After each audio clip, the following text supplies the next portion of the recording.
So before we start, I want everyone just to introduce themselves so you know who the panel is. And I'll start by introducing myself.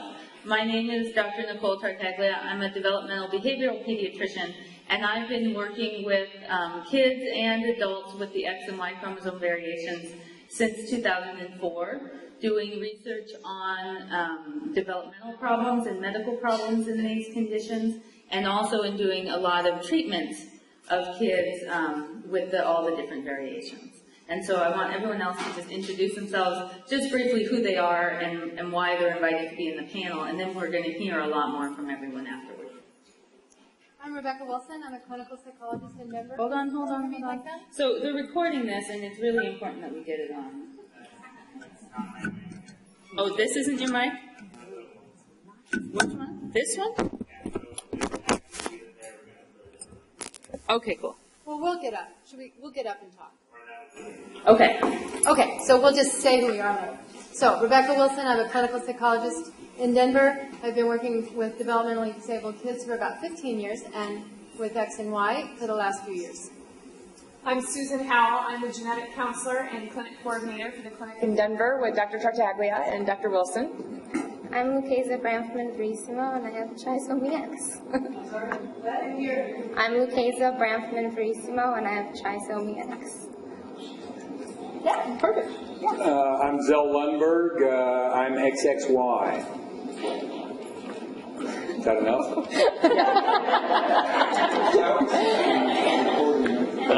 I'm Aaron Morrison. I also have XXY.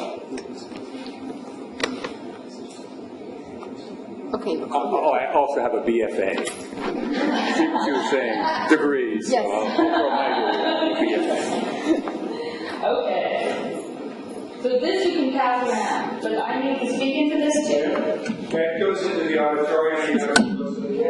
Whoa, this is hard. Okay, so this session is about an hour long, and we don't want to spend an hour lecturing at you, but we want to set up some background and discussion points.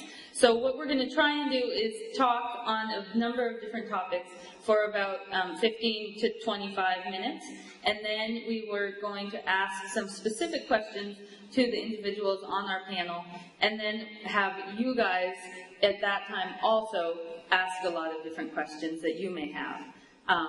So that's kind of how we're planning on doing this. So we want to start out with some introductions and just of the topics we're going to talk about, and then kind of go into more of a discussion format.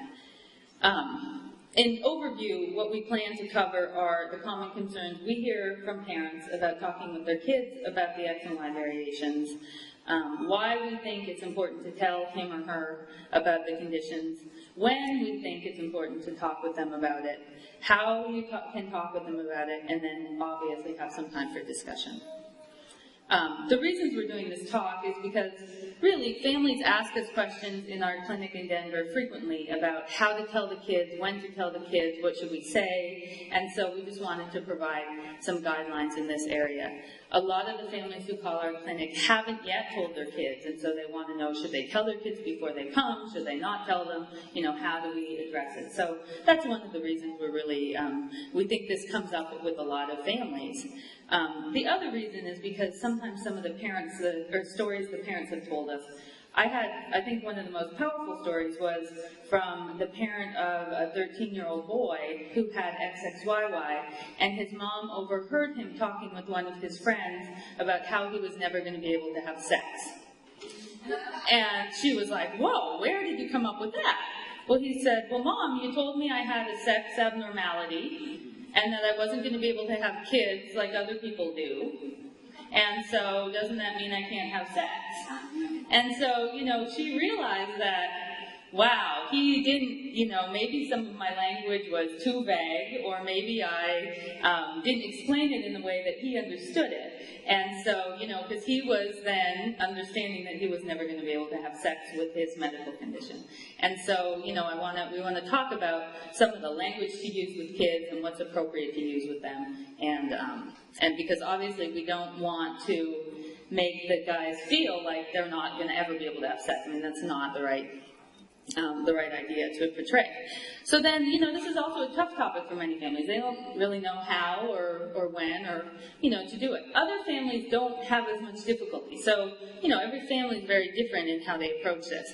And then we're still learning this. This is a really important area, I think, for further exploration in these populations. And so we really want to also hear your stories about things that have worked, things that haven't worked, how you guys approached it as parents, especially parents of some of the adults in here, because you have a lot of experience that, while we've been doing this for a long time and talking with a lot of families, we still, there's a lot that we can learn from you. And so we hope that you'll be sharing some of your stories also.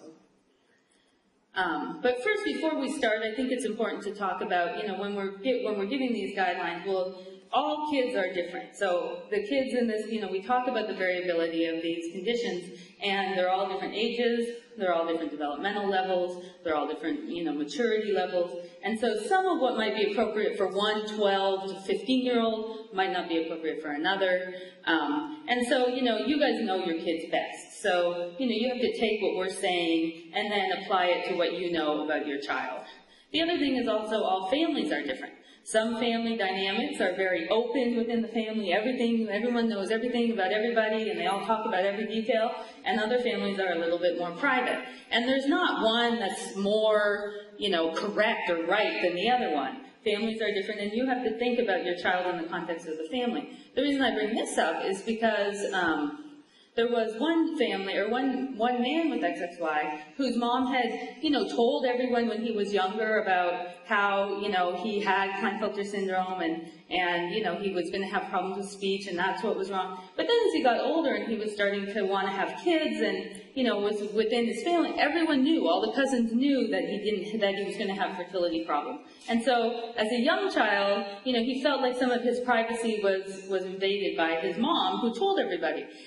In some families, that's going to be a big deal. In other families, it's not. And so I think it's important to think about the dynamics in your family and those types of things as well. And then religious beliefs play different roles in different family members and different communities. The other thing is that communities are different. Some people live in big urban cities. Other people live in really small communities. So we get a lot of concerns about, well, if we tell the schools, then everyone in the whole town is going to know. And so, it's also important to put this in the context of your community. And, it's right in some communities and wrong in others. And so, this is just to emphasize, there's not one right answer to this. It's all different for everybody. Okay, and then the quick review here is that, you guys all know this, but, all the conditions here have X or X or Y chromosomes, but the males with the extra X's, XXY, XXY, XXYY, all need testosterone and have fertility problems. And so that leads to a different set of concerns. So we're going to talk about triple X and XYY as well, and a lot of what we're talking about will cover all of them. There's an extra layer that's added on when you're talking about the fertility difficulties in the testosterone, and so we're going to qualify that as well. But this is really for everybody, and that's, but we just want to make sure everyone recognizes those differences. Okay, so now Rebecca's going to talk about the concerns that we see in the clinic. Whenever you're going to talk to your kid about any big deal thing, I think it's important to think about your concerns before you go into it. And I think most of us think this shouldn't be one big talk, but maybe a set of talks, or as things go on, it may be evolve, at least ideally. That may not be the case for you. But I think it's important to think through your concerns before you talk with your kid.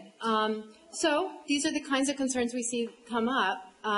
Certainly, a lot of parents bring up their concern that their kid will feel different if you tell him or her, or that they think there's something wrong with them, or something in some way affect their self-esteem. One of the things you'd want to think about is, does he already feel that he's different? Is he already feeling like something's wrong with him and he doesn't know what to call it? And are there already self-concerned issues?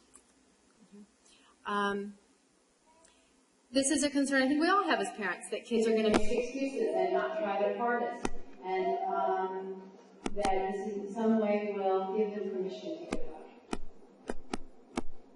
up. And this is another big concern. How will he tell other people? What will he say to other people? Like the example that Nicole gave, that the young man she was talking about kind of got the information the wrong way. Nicole wants me to point out that there's a he here. That's a typo. It should be he or she.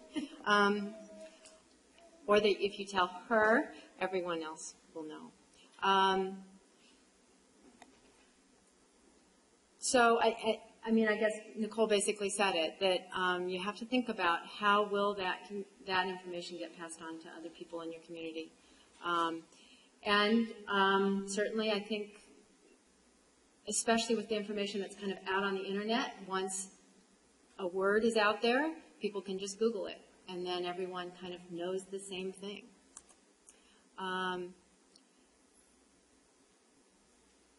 And this is something that I think we hear a lot in the clinic, is when to tell them and how to tell them. And I hope this is one of these conversations that we can help you think a little bit about the different ways that you can get across this information. Certainly, do they need to know is going to depend a little bit on your particular situation and the age of your child. And the whole testosterone issue puts another kind of timeline on it for some parents. So do they really need to know? These are the reasons that we think, where we come from, that it is important for your child to know in whatever way you think is going to be comfortable for you. You know, I feel like as parents we have a really important role to help our kids understand who they are, what kind of shampoo they should use, what kind of clothing works best on them, what sports work for them. And I think it's important that parents play a role in one of the most important discussions you may have with your child, amongst many others. So I think this is part of many difficult discussions we may have with kids, but I don't think it's just one discussion. I think it's probably a set of discussions. Because certainly we wouldn't want to have it conveyed, I think, in a way that is outside of the way we might want it conveyed. For example, learning from other people. So this is, in my opinion, kind of part of what we're doing as parents is helping kids understand their identity. Susan, right? No, this is, that's you. Okay, so then, so why do we think they should know is really what Rebecca just covered. And then when to tell them is another big question we get. When should we start talking to them? And I think the most important thing is to think about it in terms of, from a developmental perspective. When a kid gets in trouble and gets grounded when they're 8, they are mad at you, but there's still some inherent trust there that you're the parent and you're doing the right thing and they're going to be mad. When a kid gets in trouble and get grounded when they're 16, they're kind of really mad at you and you're out to get them and you're doing something bad to them, and it changes. They still trust you, but they're individuating and they're becoming their own people, and it feels different to them. It feels more, punitive to them at that time and more personal to them at that time because they're individuating. And that's what you want them to do. That's a normal phase of development that, so that's why teenagers can be such horrors sometimes, is because they're going through phases where they're individuating and becoming their own people. And so, there's this inherent trust when they're younger, and then there becomes a natural kind of, it's not mistrust, but it's a different feeling when they get to be teenagers. And so, we know a lot from adoption studies that if you tell the kids when they're, in that pre-adolescent stage, then they just accept it and they just, okay, well, even though they might not understand it quite as well, they just accept it. When you tell them when they're older, they know and recognize that maybe it was a secret and why did you keep that from me, and you didn't share that with me. And so we really feel like, since this is such an important part of their identity, that, it's something that should be shared before they reach that age. Now, all kids are different again, and some of you don't even find out until they're teenagers, so, you still, you don't have the option of telling them earlier. But if you have, if you know about it, we think it's important to share it with them, before they get to that adolescent stage where they'll feel like you were keeping a secret from them, or being lied to. So, you know, there's definitely different options and different ways families approach it. And again, there's not right or wrong, but these are just options. Some of them tell them from the beginning. So, you know, some people will say, I think I've just always known, or I don't know, she talked about it all the time, or sometimes I just always knew having triple X was a part of me, or I always knew I had XXY. So those parents have been telling them kind of along the way. Other parents, you know, say, well, the beginning for them is when they found out postnatally. So it may be when they were teenagers or when they were 10, but the parents told them at the time they were told, and they learned of it. Other options are telling them when they're starting to struggle. You know, does the 5-year-old really get it, that they have XXY or they have XYY? You know, maybe, no, they don't understand. But they've heard it. If you tell them, oh, you know why you're going to speech therapy is because you have XXY or you have Klinefelters and you need some extra help with speech. And so then even though they're 5, they may have no idea what that means, but then at 7, they've heard that term before, and then at 9, maybe they'll start asking you some questions or they just know. So it's something that they just kind of have heard along the way, so it's not, you know, a big thing that you have to tell them because they just have heard it before. If you never tell them, then I think it's important to, you know, tell them before they start entering that puberty and that other stage. If, you know, if they don't have problems in school, then why do you have to tell them they have this? Well, you know, especially if there's going to be testosterone involved, you want to tell them before they start getting medication treatment for a condition. And if you haven't told them yet, and you're like, oh my gosh, they're 14 and I still haven't talked to them, or they're 16 I haven't talked to them, that's okay. You know, there's plenty of ways that you can still tell them and have it be very appropriate. You know, there's lots of opportunities of when to talk about it. Sometimes they bring it up. Why do I have such a hard time with this when my brothers don't? Well, you know, that's a perfect time to just, you know, put that into the conversation at that point. Why are they making fun of me? You know, when you're going to the doctors or going to therapies, those are other times. If you're going to conferences, obviously, like coming here, you probably want to tell them what you're coming to the conference for. Sometimes when you're talking about family characteristics, strengths and weaknesses in the family, it's a good time to put in, well, look what else you're good at here, and this is because of the triple X, and look what, you know, you struggle with, might be because of the XYY. You know, school topics also start introducing genetics and chromosomes, you know, around grades 5 to 8, and sometimes it's getting even earlier. So, you know, a lot of kids will remember learning about these things in school, and, you know, that's another time that you can bring it up and start talking with them about it. And then when things seem to come up in books, on movies, on TV shows, about being different, about genes, about other things, those are nice kind of, you know, introductions into ways to talk about it with them. But I think what's really important, and what goes along with what Melissa was saying earlier, you don't have to talk about it every single time. I mean, you want these kids to feel like they are typical normal kids. You don't want them to identify themselves as being one of, you know, well, I have an extra X, and that's the first thing they say about themselves. Because, you know, you want them still to feel, so, you know, you want to bring it up and make sure they've heard it, and they know it, and they can ask questions. But you don't want them to think that's all you think about them, and you don't want them to feel only, you know, that everything that goes on in their lives is related to having an extra X or an extra Y. So, you know, you want to bring it up, but you don't want to talk about it every time. You know, and so we talked about this a little, and we'll talk a little bit more, but, you know, there's, I think it's important and hard to kind of separate. The reason that story of that boy with the XXYY who thought he couldn't have sex is so powerful is because it brings up how, you know, there's genetic differences, and then the testosterone treatment is separate from that. Testosterone treatment, you know, is related to having the XXYY, but it doesn't have to be related in every way. It's one part of it. And then fertility problems are another part of it, and fertility problems do not relate to the, I mean, they both come from the same problem in the testicle, but just because you're having testosterone treatments doesn't mean it's also, you know, directly related to the fertility. So you want to help the kids separate that being a sexual person is separate from having infertility. Does that make sense? If you don't want them to feel like, you know, oh, just because I have infertility, I'm not able to have sex or be interested in, you know, other people. So, you know, that we'll come back to and talk a little more. Okay, so Susan has a few more. So there is not a lot of research, or as you may have heard the term, evidence-based research about how to disclose the diagnosis or talk to your children about the diagnosis. There is one study by Sutton in 2006 focused on Turner syndrome, which is females who are females that have one X chromosome.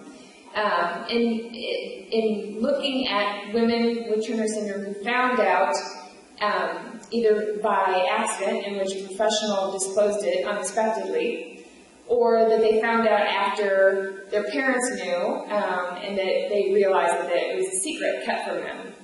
So from this study, the participants really advocated that children or individuals with the diagnosis hear it from you. They hear it from their parents. They don't hear it from the doctor who casually walks in and says, oh, well, you have Klinefelter syndrome, and so that's what we're going to do today. They want to hear it from you because they don't want to hear it unexpectedly from others. And the disclosure of the diagnosis is age appropriate.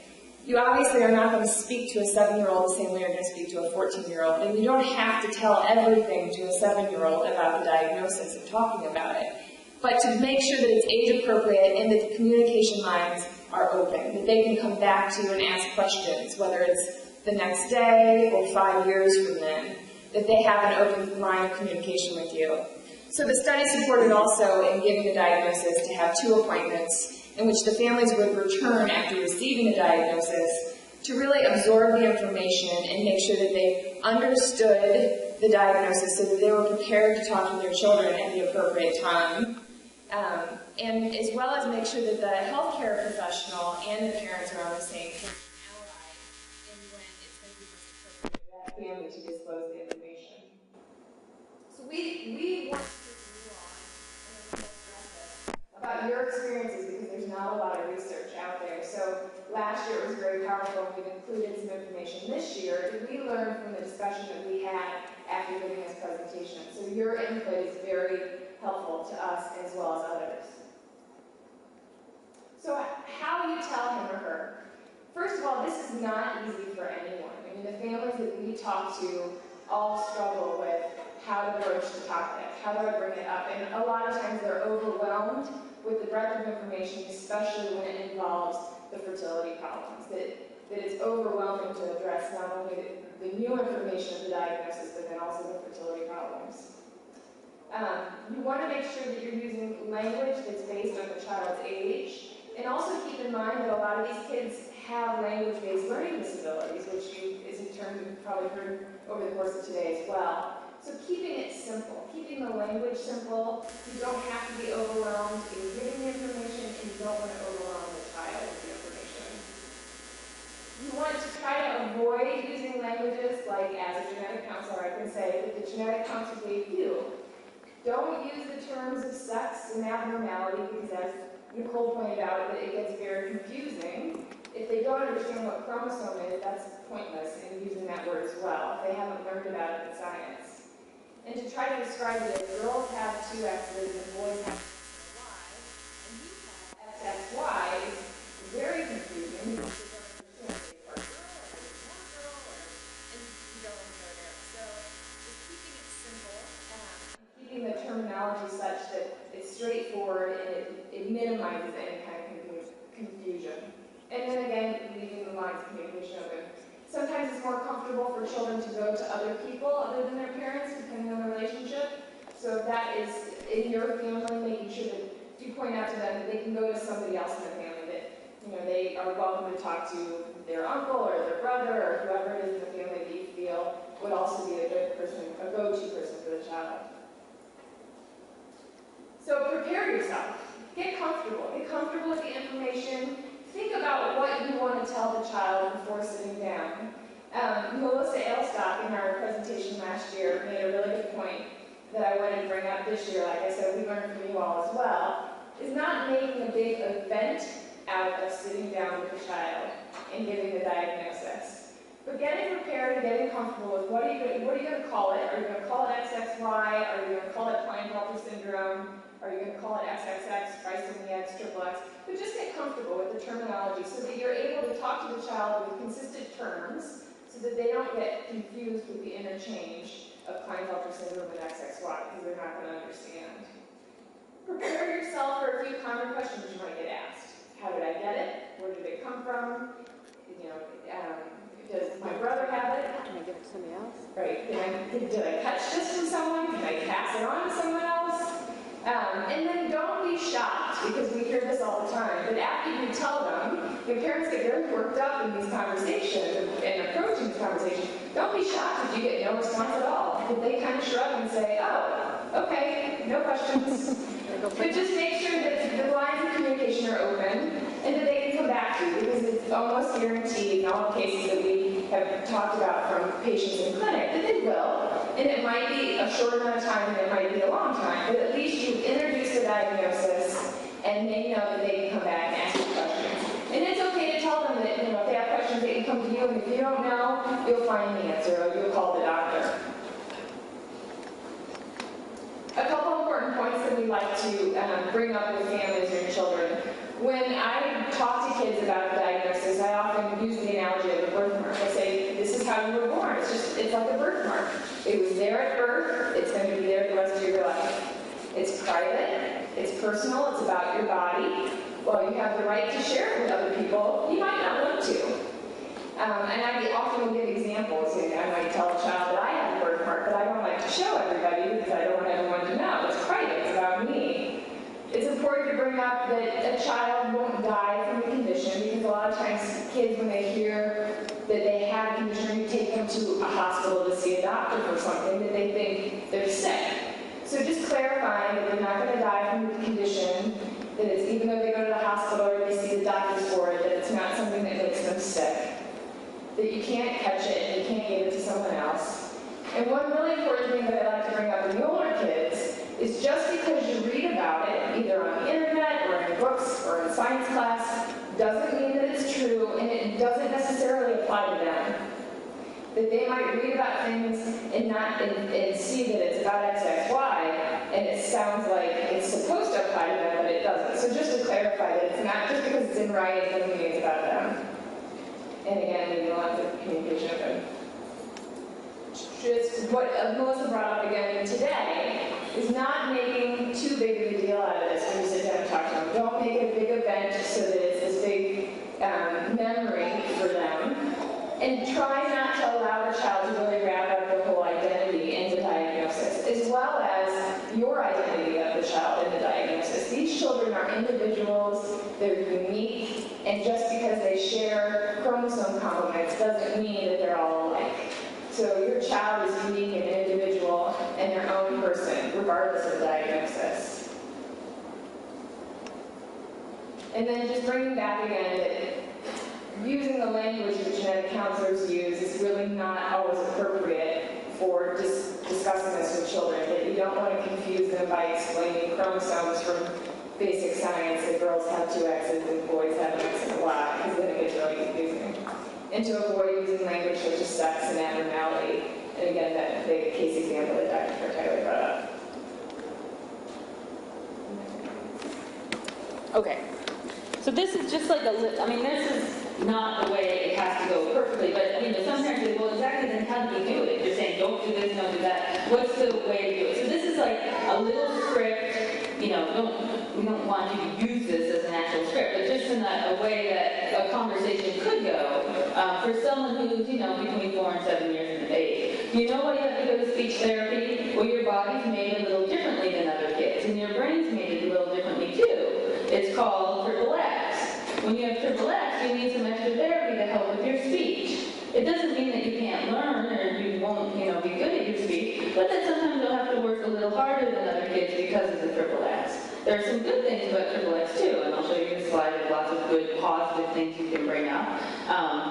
And then if you ever have any questions, you can always ask me about triple X. If I don't know the answer, we'll find out together. So you haven't used sex and chromosomes and abnormality, but you've used the terminology, they've heard it, they know it might be related to their speech problems, and then, and they've heard it in a way that doesn't make it sound like it's a horrible disease or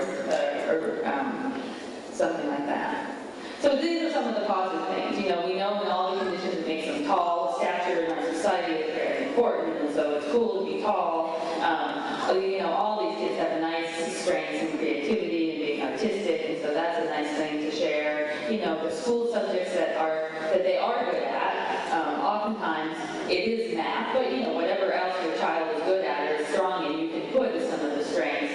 Visual spatial skills and spatial memory is usually strengths just based on what we know about their cognitive strengths, remembering directions, puzzles, computers, being caring and very sensitive. So a lot of these are strengths that we see that you can use in there. Obviously, you just list the one, talk about the ones that are positive in your child. If they're older, 7, to 11 or 12, you know why you have to go to tutoring. When you were little, we found out there's something different about you. We found that your genes and chromosomes are different than other kids. Most of the time, they've heard genes by this time. It's in your genes. Or, maybe you know they do or don't understand chromosomes, and you can use that. The genes and chromosomes are like the map of the code or how your body's made. Your genes tell you what color to make your hair and your eyes, and how tall or short you'll be. And your genes and chromosomes are a little different than the other kids. You have something called XYY. That means that you have an extra Y chromosome or extra genes. When you have XYY, your brain is made a little differently too, and sometimes you need some tutoring. It doesn't mean you can't learn, but that sometimes you'll have to work a little harder than other kids because of the XYY.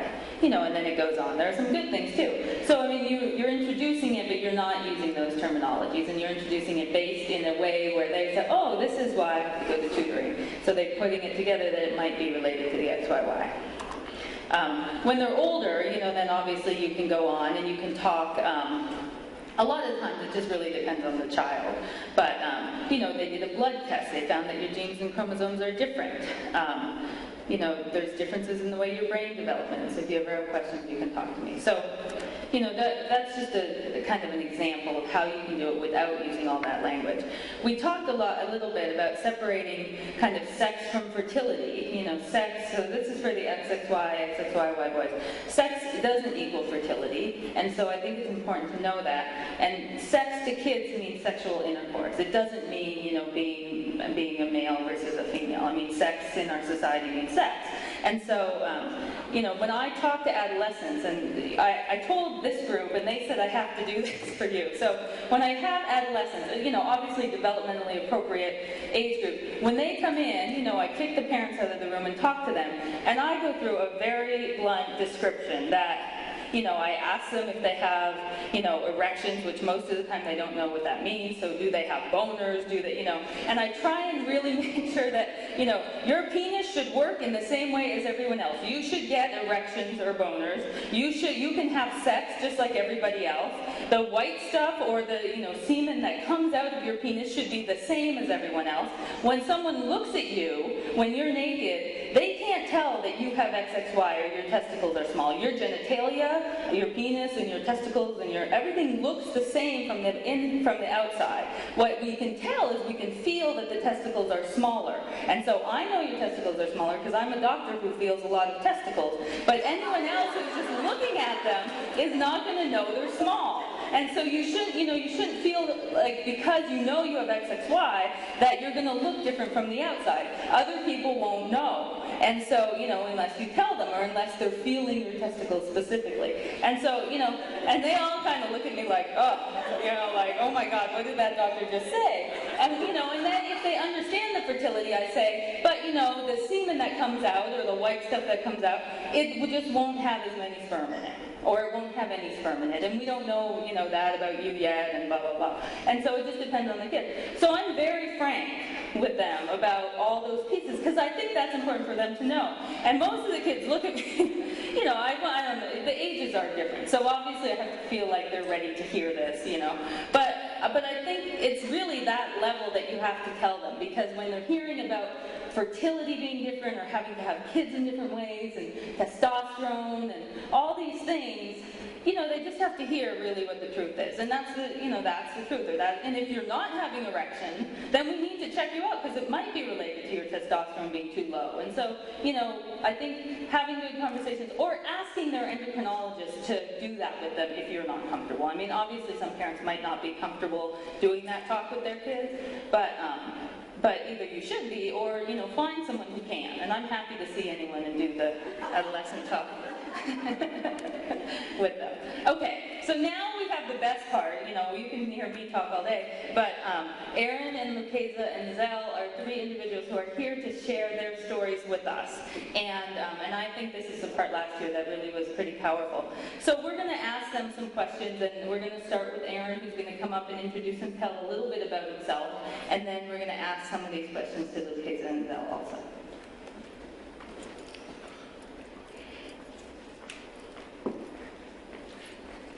All right, so I'm Aaron. I'm 22 years old. I'm currently a senior at the University of Colorado, where I'm majoring in business. In addition to school, I work as a systems administrator for a NASA space physics lab on campus. I also work as a teaching assistant for the business school. I teach 100 students a semester. And I also do some project management work for a startup restaurant. So I found out when I was 17 years old. I had always known that there was something wrong growing up, but no one could ever pinpoint it. And I just kind of stumbled across it on fate, basically. I was at National Jewish, and when you're there getting worked up, they just run a DEXA scan just for the hell of it. And they ran that, they found out that I had osteoporosis, sent me to an endocrinologist. They ran a chromosome check and found out that I had it.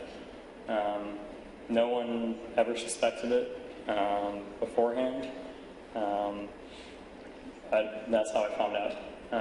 So ever since finding out, it's kind of helped me explain maybe why I have other medical issues. Klinefelter's is one of a handful. And it's kind of just opened me up to being more aware of what's going on and maybe what's caused all the other things that are going on in my life. So that's kind of a little update or background on myself. Does that work?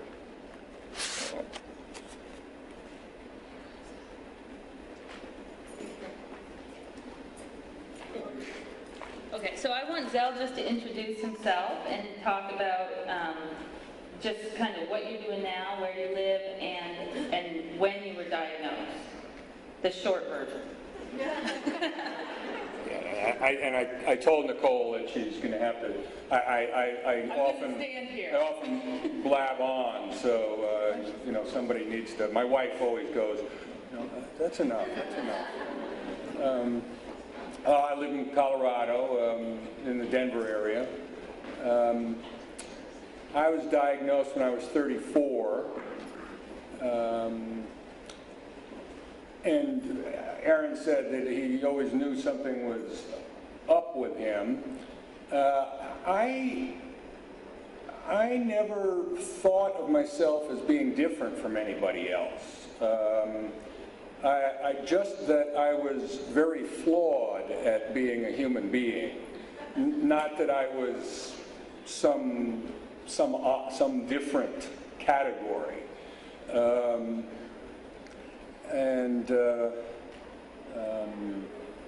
What else should I tell you? How about that's all for now? Okay. Then I'll ask you. Good. All right. That I can do. So I just sprung this on Lukaza like 2 days ago, and so so I made these are some of the specific questions for. So Lukaza, I just want you to come up and say kind of how old you are, and then talk about when and how you learned about your diagnosis and how you felt when you found out. Okay, so my name is Lukaza. I'm going to be a junior in high school. I was 12 when I found out, and I honestly don't remember. It wasn't a big part of my life. It was I just found out when I was going to Davis to be part of Nicole's study. So yeah. Good. And her mom found out prenatally. So she was, so her mom knew prenatally, and then Lukaza was told when she was 12.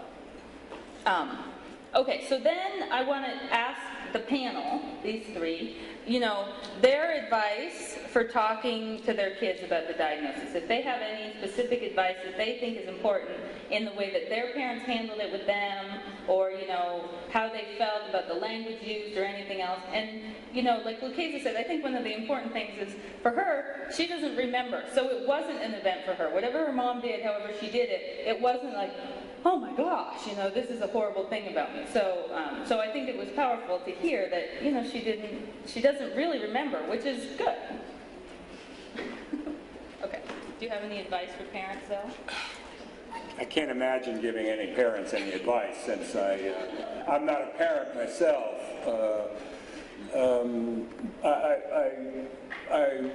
When Nicole was saying that she's felt a lot of testicles,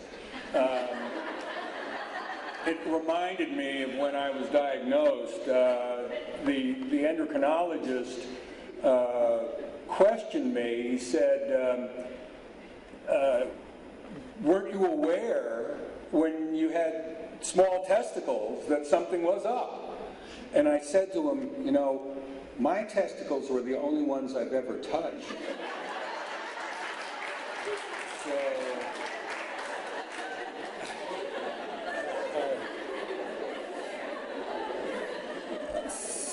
nothing to compare it to. So I hadn't a clue.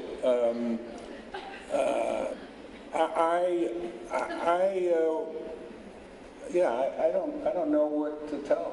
I told you this before. I don't know what to tell parents about it. I think it's important that the kid be told. I'm KS&A's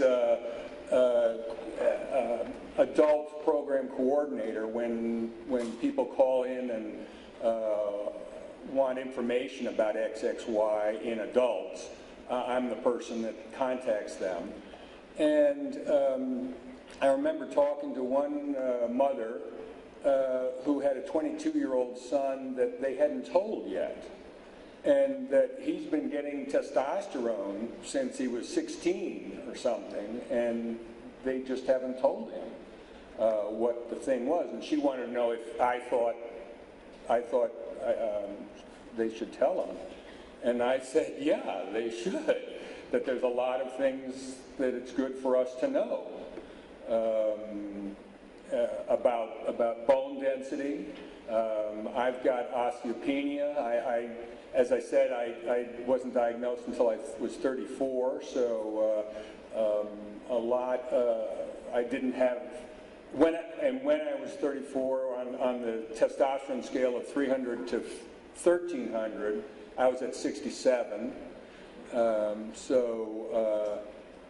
The odds are, from the troubles I had in my teen years, that I didn't have much testosterone in my teen years. Can you talk just briefly about some of those troubles so that the families can hear a little bit, if you don't mind? How far back should I go?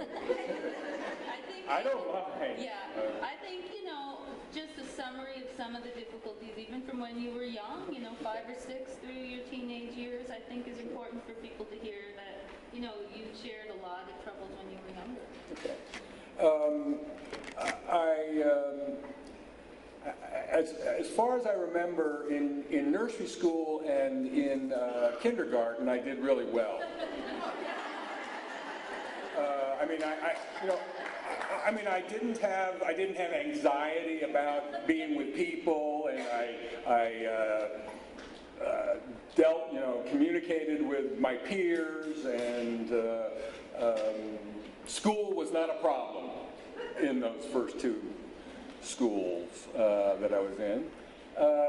I started having problems in first grade, and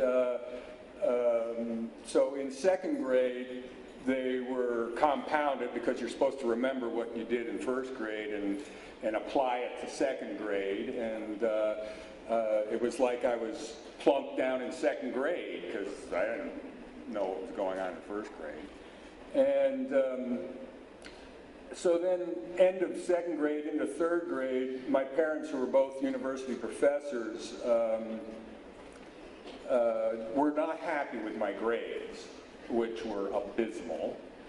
And they had me tested, psychological testing and such, and my IQ was found to be 134, although with Nicole's test, she said I'm down to 128 now. So, I think in third grade there was a lot less verbal, tell me the meaning of this word type of thing.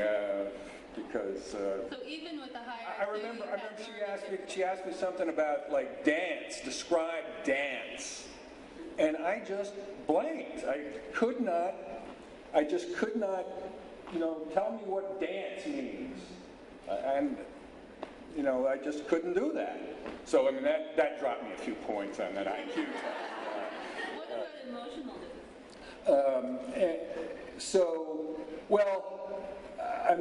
Doing poorly in school was, I knew my parents were unhappy with my productions or my grades and such, so I was unhappy too. I was not, I guess kids want to do well for their parents. They want to be appreciated for their achievements and such, and I was always a problem. I was not doing well, and so they were unhappy about that, and that made me unhappy. And I don't know when I don't really know when I became chronically depressed. I remember it as being age 12, that my mother used to tell a story about, we were watching civil rights marches in the 60s, and the blacks were being attacked by German shepherds that the police down south were holding. And I don't remember this, but my mother related it to me later, that I told her that I felt like those blacks that were being attacked by those dogs, that that just not very happy. And so I was chronically depressed, at least from 12. And when I was 17, my first suicide attempts, and I remember I was in a hospital for 4 months after that, and I met a girl there who had tried to commit suicide, and she said that she went into her bathroom and ran the hot water in the sink and cut her wrist. And so while she was there bleeding, her brother came into the bathroom and caught her. And I said, "You didn't lock the door?" I went out in the woods, and I was nail clippers on my arm. Toenail clippers, actually. It was a serious suicide attempt, and I found out that it's actually not that easy if you don't have a gun to commit suicide. Okay, let's stop there. Well, she asked for depressing,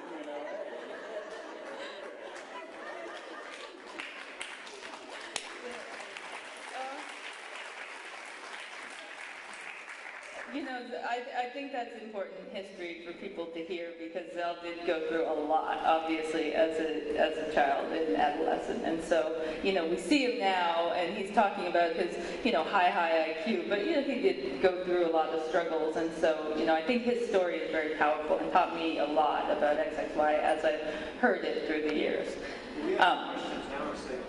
Let's get through a couple, Would you say that the main reason was related to other people or not? The main reason for your depression was related to other people your age, or what would you mean? Well, I now know what the reason for the depression was. It was because I didn't have any testosterone. That was the reason for my depression. And why am I so sure that that is the reason? After I was diagnosed, I got shots for 11 years, and in 1995, I got a chance to see an endocrinologist at the University of Colorado. Our insurance changed, and I got this opportunity. And she wanted to know what, for some reason, this idiot doctor, not this one, this idiot doctor wanted to know what my base production of testosterone was. So she took me off testosterone, cold turkey, stopped the injections. And in 45 days, I was suicidal. And this is after I had been happy with life for 8 years. I didn't have any depression. I had gotten married. We'd moved to Colorado. I was happy. I liked life. I never thought I would like life before.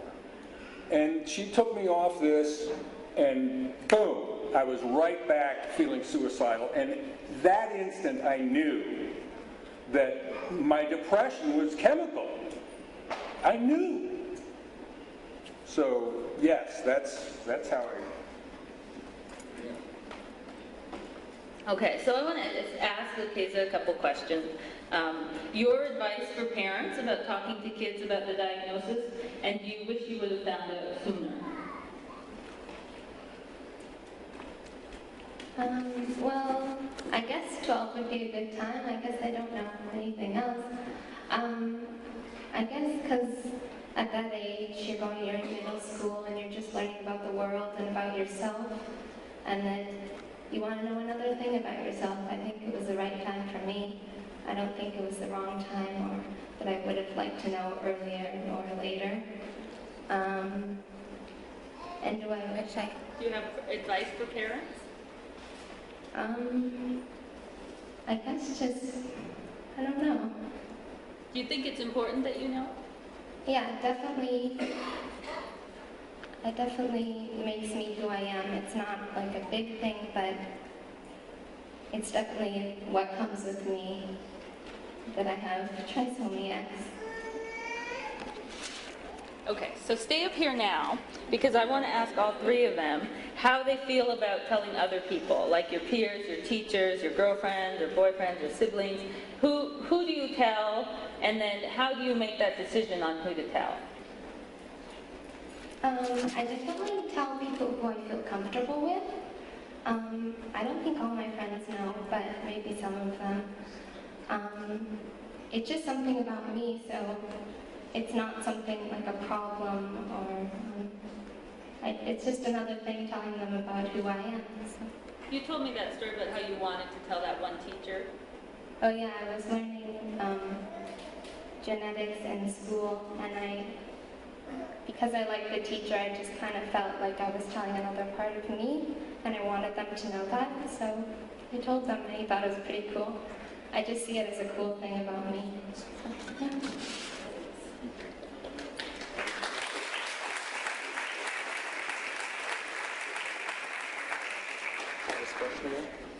What question am I answering? Yeah. Which one? All right. So I definitely think it's important to tell them, and then do I wish I would have found out sooner? Yes and no.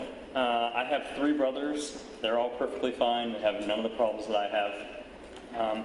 So I was held to the same standards as they were. So my parents pushed me and pushed me and pushed me, and when I had issues, they'd get tutors for me, they'd help me out.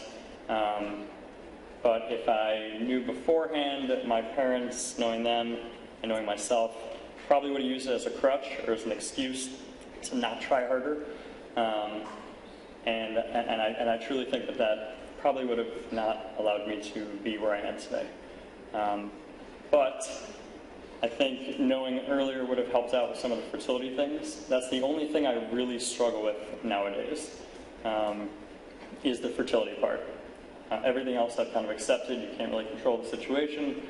You know, you are who you are, and you can't change your genetics. So why worry about it? Telling others, I have absolutely no issue talking to other people about it. I've talked to high school classes. I've talked to college classes. This is the second year I've talked at this conference. I think it's incredibly important to tell people about it because there is a lot of misinformation out there. My little brother was in high school, and he was in a biology class, and they talked about XXY and started spewing all this false information in the class about it. But he was too embarrassed to go up and say something to the teacher in front of the entire class because he didn't know if I was okay with that, because I also attended that school. But I think it's important to tell people. I think that it's not a secret.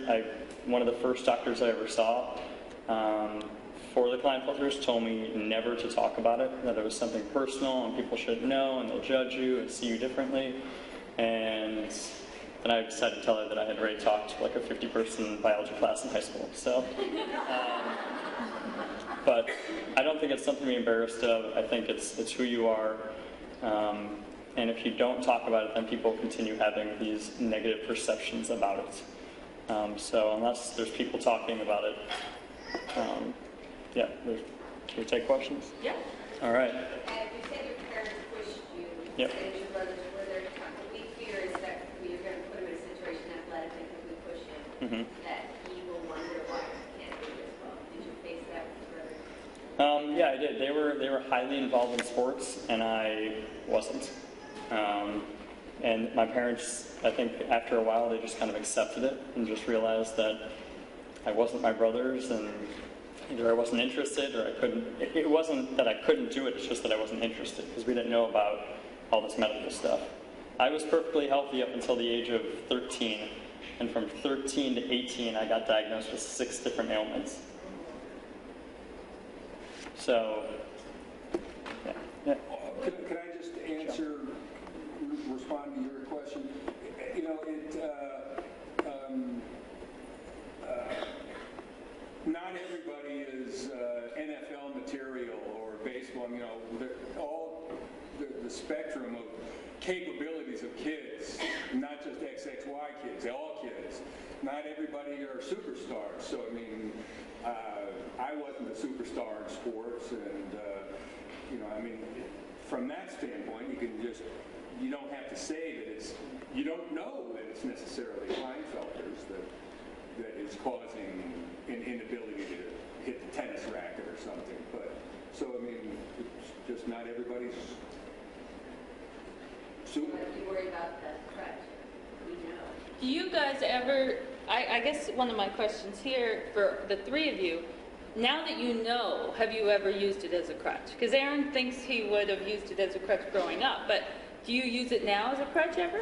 So I have diagnosed learning disabilities. So I guess if you want to consider that as a crutch, I have accommodations at the college level for it. And I do utilize that. I was given extra time in the SAT and ACT. They gave me, I think, like 6 hours to take the test. I think you get like 2.5 normally. So I guess if you're referring to that, then I do use it, and I get accommodations for attendance as well if I can't make it because I don't feel well. I just kind of get let off most of the time.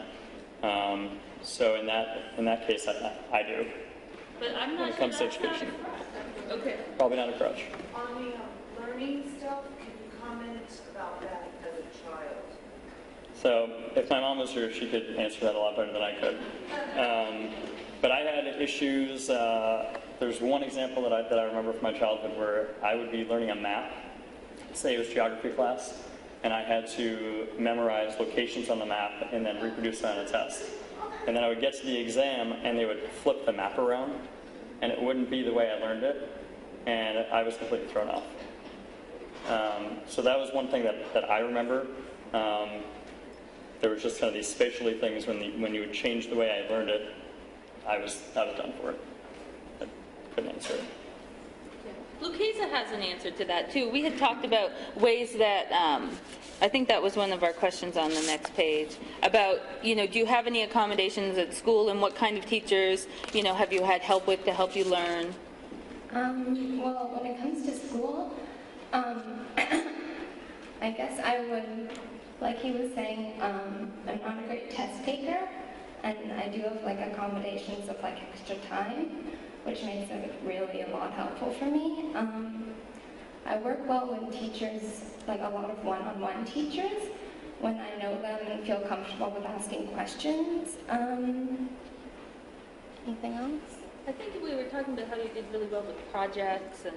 Yeah, I'm also, like I said, I'm not great when it comes to written text, but when it comes to memorizing countries on a map, I'll do fine on that, so I'm good. Visually, I'm an artist, so that's a big point in my life.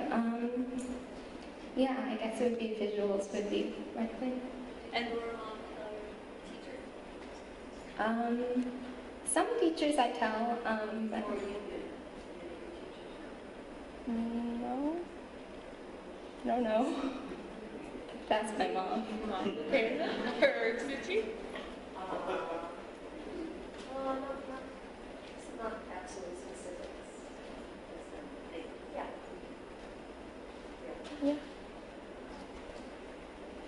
Yeah. At the middle school age level, at which our daughter is right now, socialization is extremely important. Her friends are like 100% of her right now.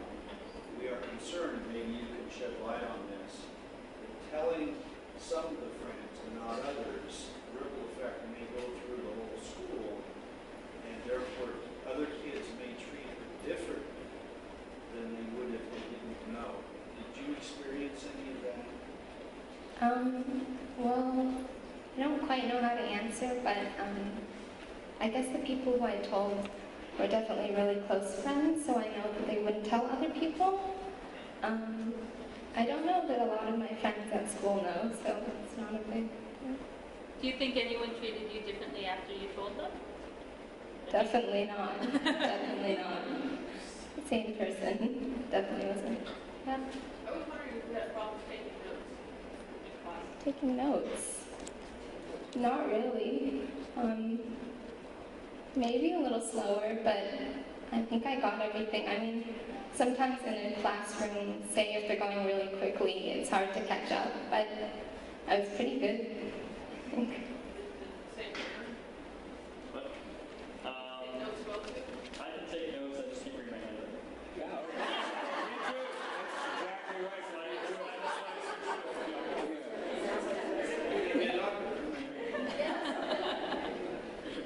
So, okay, we'll take 2 more questions and then we actually have to wrap up. But everyone is here, and so now that you know these individuals, I think they would be happy to talk with you after as well if you have individual questions. And so let's do, you have your hand raised, let's do one more. We found out, my son was born, he was only 4.5, and it's a little advanced, but the most crushing thing for me was the fertility thing as well. And I don't know what your status is, but if you thought about how you would tell somebody that you're dating? Or? Yeah, so I've been in an active relationship for 4 years, and I came right up. I was told by a fertility doctor when I was first diagnosed. He's like, if you feel like you're going to start getting into an intimate relationship, it's like you got to throw it out sooner rather than later, because sadly there are people in this world that when they find out, they will leave you because they want to have kids naturally, they want to go through the whole process. So the person I'm currently with, I told her probably before we started dating, we were friends, and she has no issues at all and understands. So I think it's incredibly important that whoever you're going to be with, you need to make them aware that you have it so that you don't trouble. Any more questions? One more? I have a comment. You had a different social situation where growing up in your family where you had brothers and sisters, or brothers.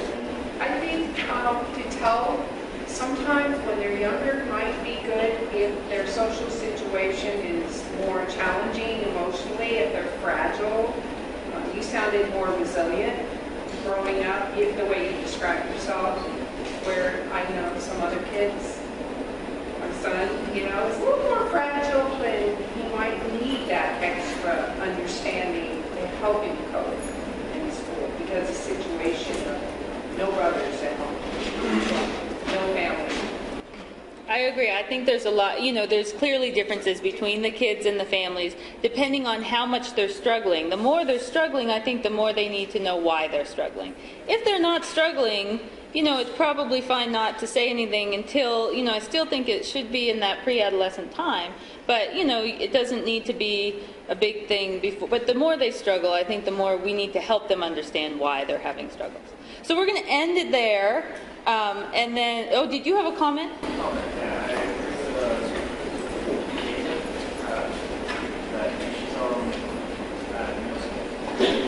You should what?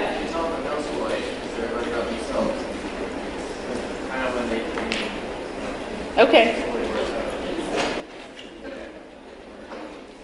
got another opinion there. Thank you for volunteering. And then if you guys have questions, concerns, things we said that you think are totally wrong, we want to hear this, because this, again, is a process we're all learning, and it helps us help you, and families later.